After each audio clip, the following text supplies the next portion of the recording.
Aquel día que estaban orando en la casa de Juan Marcos, 120 personas. Los discípulos en Mateo habla que eran 500 cuando el Señor ascendió, pero solo 120 se animaron a quedarse a esperar la promesa del Padre. 120 quedaron orando en aquella casa, esperando aquello que iba a venir, que no sabían lo que era, ni cómo iba a venir. Si el Espíritu Santo se iba a presentar como persona, iba a decir: buenos días, me llamo Espíritu Santo, me manda el Señor, aquí estoy, o cómo iba a venir. Mientras estaban orando,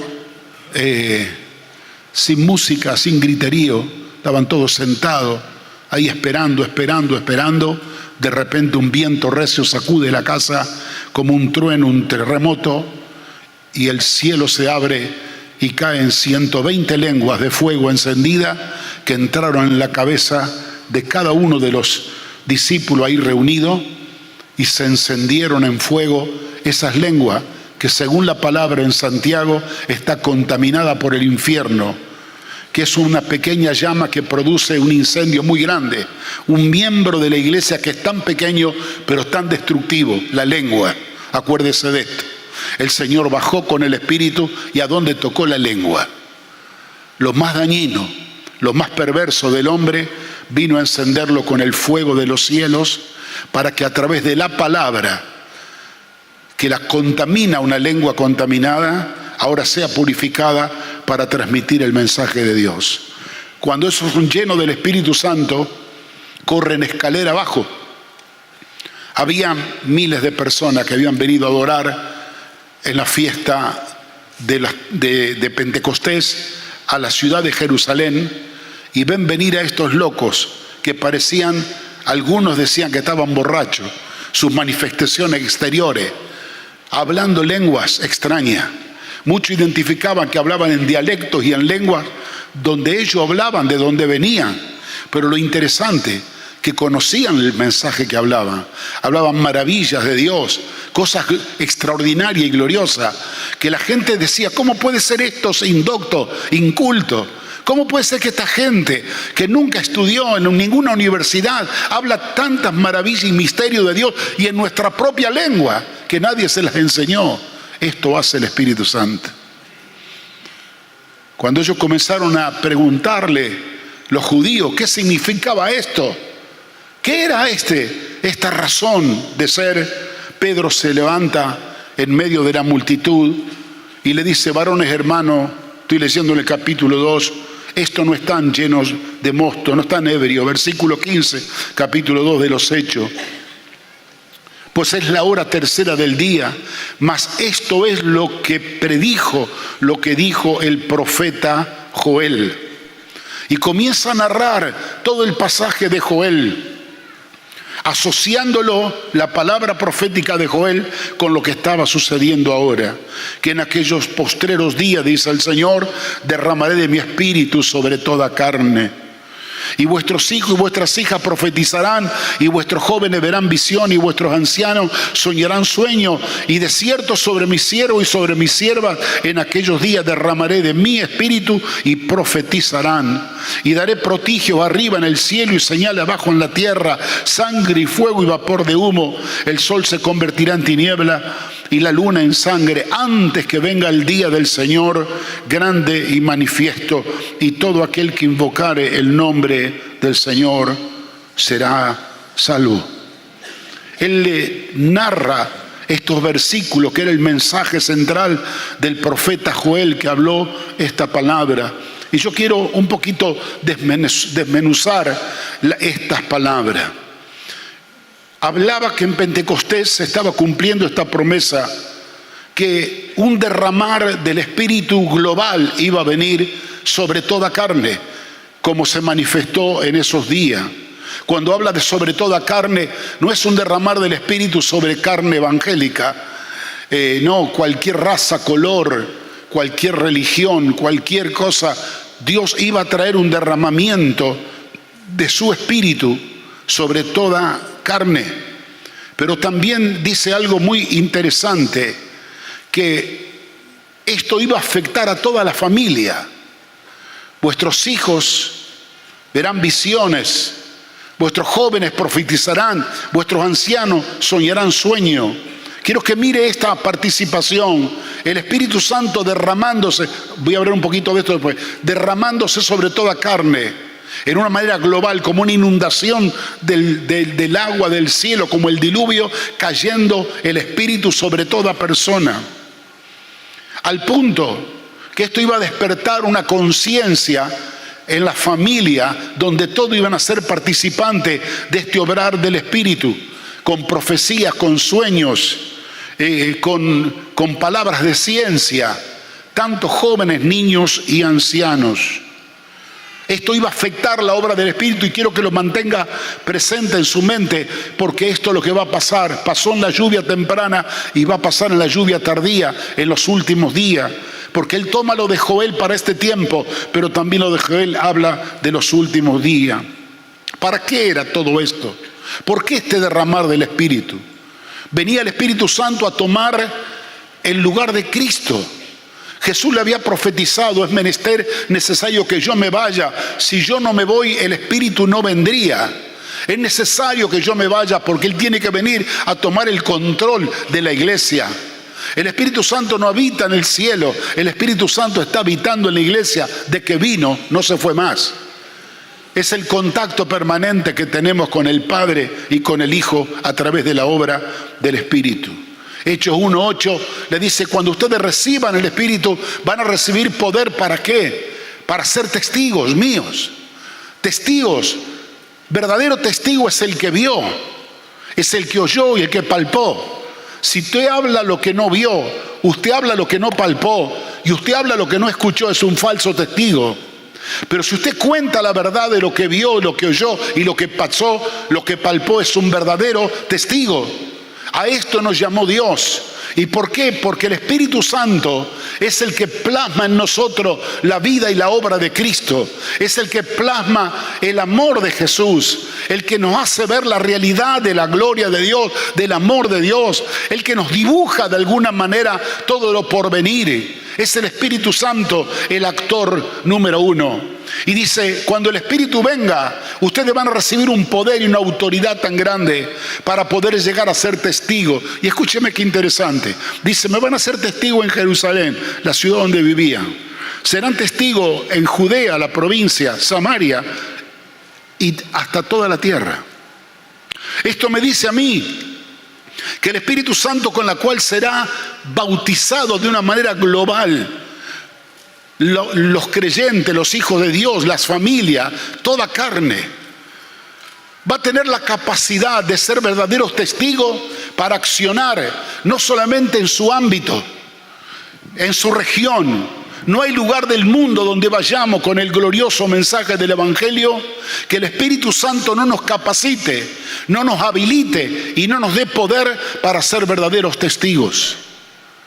No es que nosotros hoy predicamos aquí y mañana Dios nos llama a tierras, no sé, musulmanas o donde sea, que tenemos que hacer un curso nuevo, tenemos que empezar de nuevo. No, el mismo Espíritu Santo nos capacita y nos habilita para ser testigos en todo el mundo.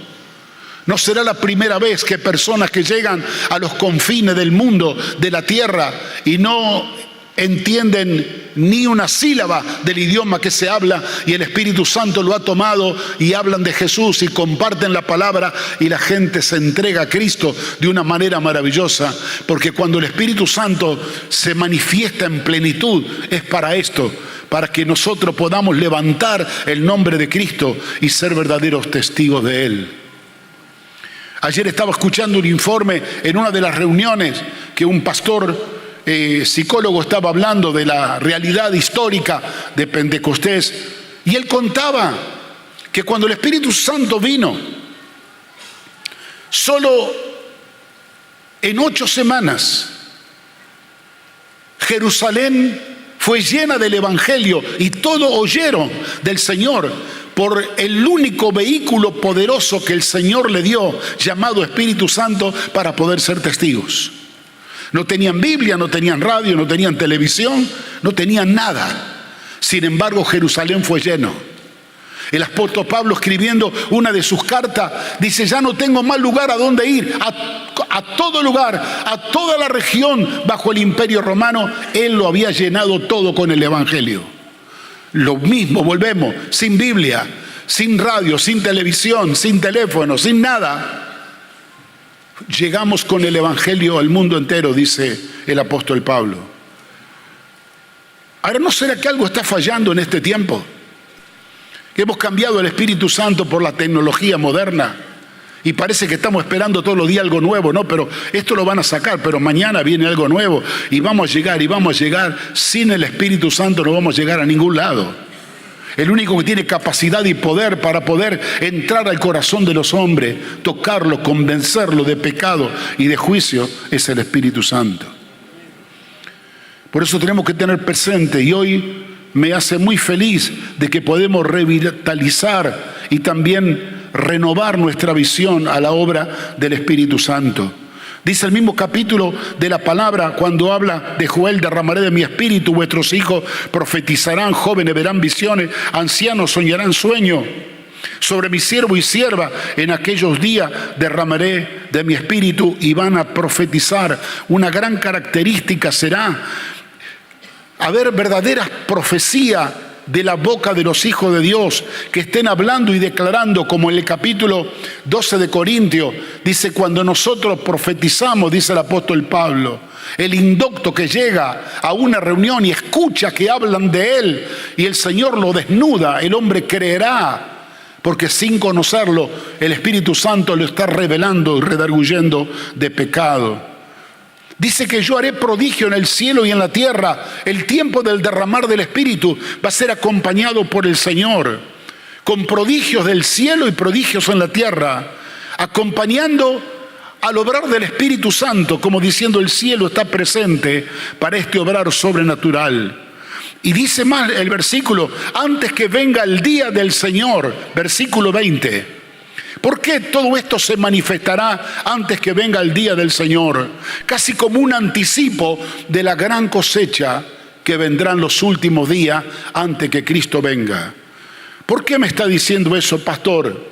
Porque el versículo siguiente dice: todo aquel que invocare el nombre del Señor será salvo.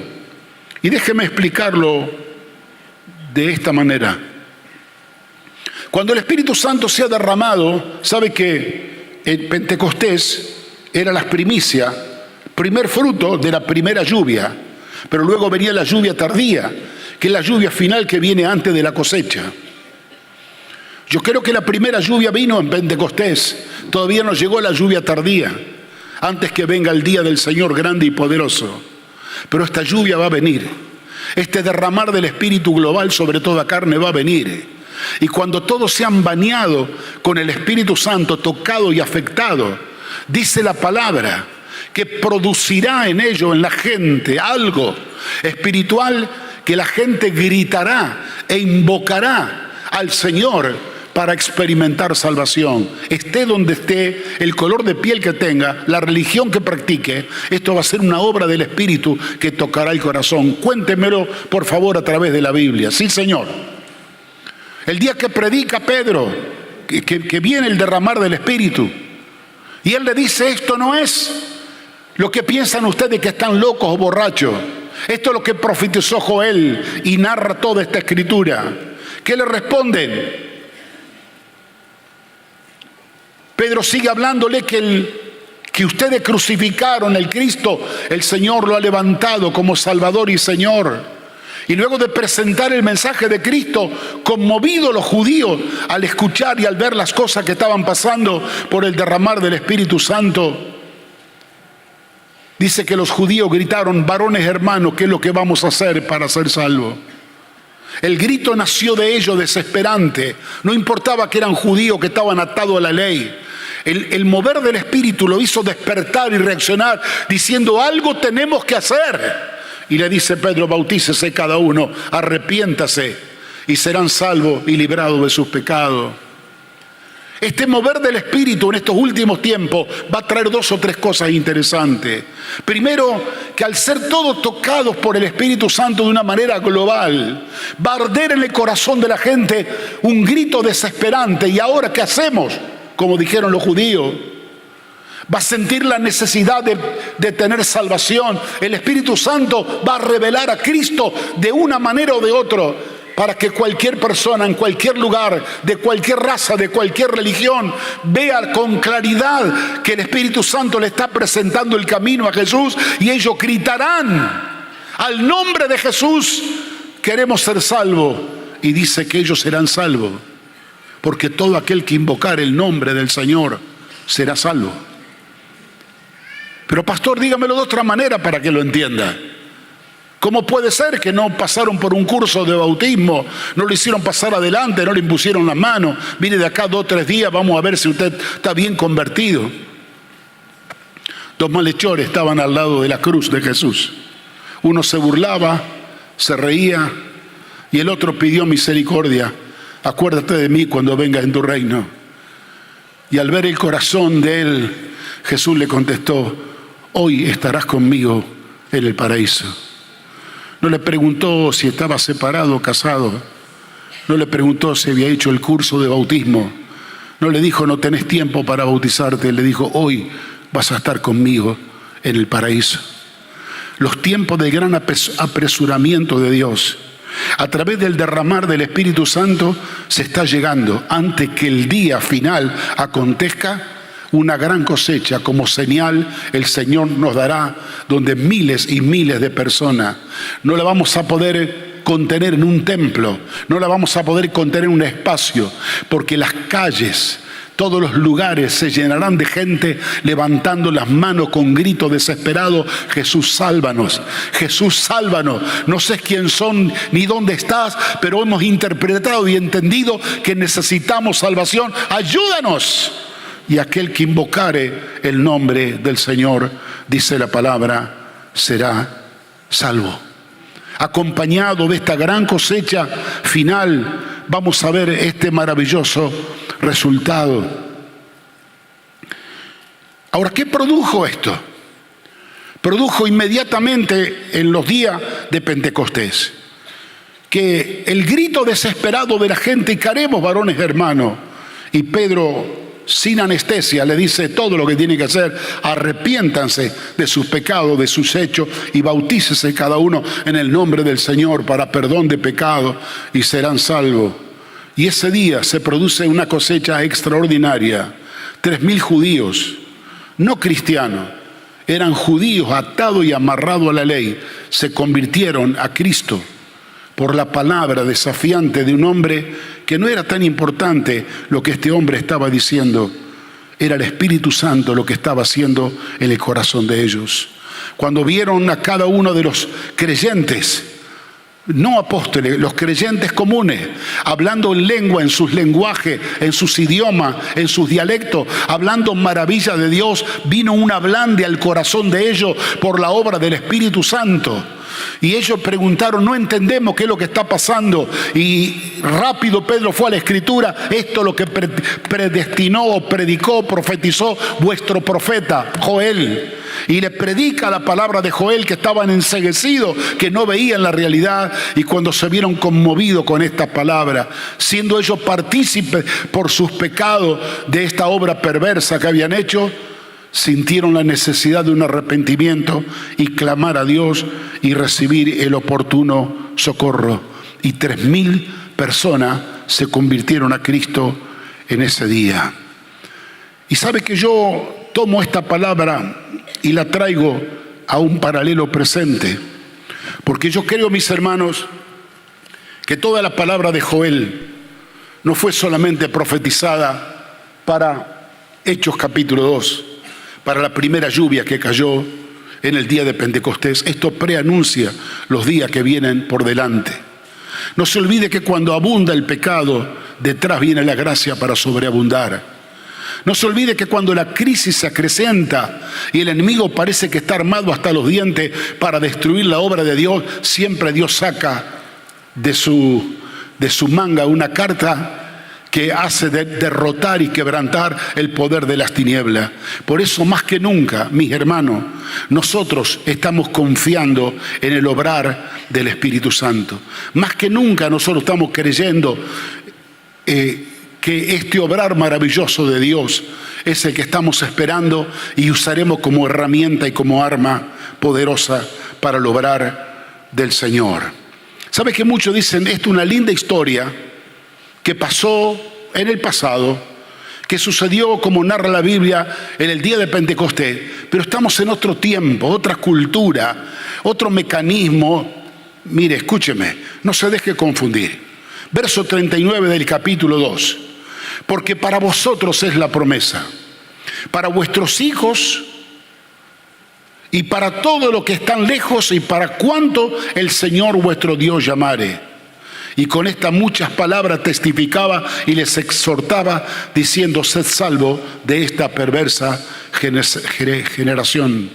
Así que los que se recibieron la palabra fueron bautizados en aquellos días como 3,000 personas y perseveraban en la doctrina de los apóstoles, en la comunión los unos con los otros, en el partimiento del pan y en las oraciones.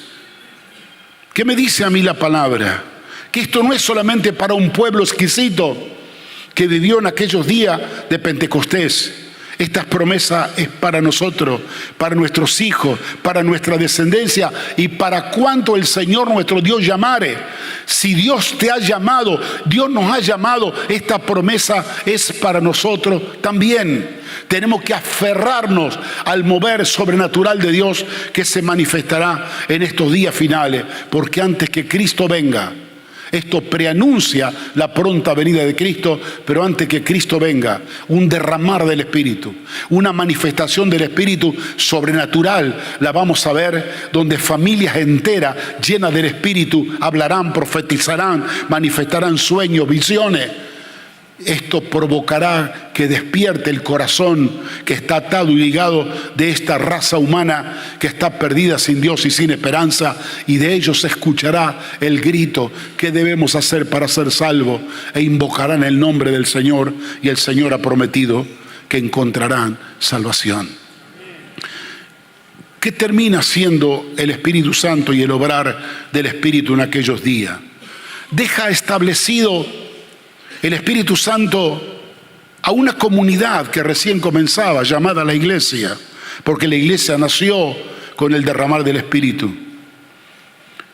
No solo que se bautizaron, se añadieron estos 3,000, pero dice que perseveraban en la doctrina de los apóstoles, en la comunión los unos con los otros, en el partimiento del pan y en las oraciones. Produjo una comunidad organizada, unida alrededor de Cristo, unida alrededor del Espíritu Santo, en vínculos de amor con el pueblo de Dios, que con sencillez compartían su pan y las oraciones, y de esta manera la iglesia se iba edificando. Y aquí tenemos las primeras informaciones de una iglesia naciente por obra y gracia del Espíritu Santo. Yo a veces me pregunto, cuando Cristo venga a buscar a su iglesia, dice que nos encontraremos con el Señor en el aire. O sea, quien llevará a la iglesia al encuentro con Cristo en el aire es el Espíritu. Es el Espíritu Santo que está aquí ataviando a la esposa, a la novia, para presentársela al novio que viene del cielo. Cuando el grito del cielo venga, he aquí el esposo viene, salid a recibirle. Trompetas sonarán, dice la Biblia, porque se tocará la trompeta y una multitud se levantará de la tierra. A veces me da terror preguntar esto al Señor o pensar que algunos estuvieron engañados, que son parte de la iglesia y no serán alzados. Que muchos dirán, toda la vida trabajamos, servimos, echamos fuera demonios. Apartados de mí, obradores de iniquidad, no os conozco. Por tal motivo hoy el enemigo se ha encargado de distraernos, de empañar nuestra mirada, hasta no ha querido sacar a la luz de la palabra la revelación y lo más importante, y no ha querido vender espejitos de colores para estos últimos días. No te apartes de la palabra, no te apartes del obrar del Espíritu Santo. Está atento como señal a lo que el Señor hará en estos últimos días, porque el día se está acercando.